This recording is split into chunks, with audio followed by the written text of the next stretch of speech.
ndị uwe ojii na Anambra steeti anwụchikọgo mmadụ atọ a na-enyo na ha bụ ndị otu indigenous members nke Biafra IPOB nakwazi ndị otu nchekwa ESN.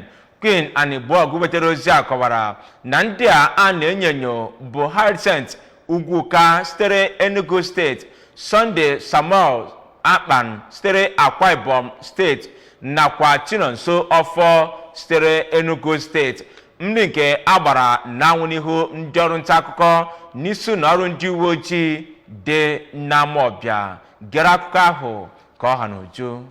Ka ọ na-agwa ndị nta akụkọ okwu, onye kọmishọna ndị uwe ojii Echeng kwuru na ka ọnwa a dị na mkpụrụ ụbọchị 17 ndị ọrụ ya nọ n'okporo ụzọ nwụchikọrọ ụgbọala abụọ bụ ndị nwere akara GWA 696 CM Abuja. O kwuru na ndị nọ n'ụgbọala ahụ bụ ndị jụrụ ịkwụsị ka elele moto ha, bidoro gbaba ha egbe. CP Echeng mekwara ka mata na ebidoro kwakọrịtaba mgbọ ebe ahụ, mana ka ọ dị ugbu a anwụchikọla ụfọdụ ebe ndị ọzọ gbanagara. Dịka onye kọmishọna ahụ si wee kọwaa, ihe ndị e wetara n'aka ndị ahụ a na-enyo gụnyere AK-47 atọ, ekwentị abụọ, bulletproof vest nakwa walkie-talkie abụọ, otu akwa ndị uwe ojii nakwa ihe ndị ọzọ. N'okwu ha dị iche iche, ụfọdụ ndị ahụ a na-enyo Harrisent Ugwuka nakwa Chinonso Ofo mere ka mata na ha so na ndị ahụ a na-akpọ ESN nakwa ndị ọrụ IPOB nke na-alụ ọrụ n'Isochi, Abia steeti, ma kwuo na ihe ndị ahụ enwetara n'aka ha bụ onye isi ha nyere ha. Ha kwupụtakwara ebe ndị ọzọ ha na-ezogasị were alụ ọrụ ha ma na-atọrịkwa ndị mmadụ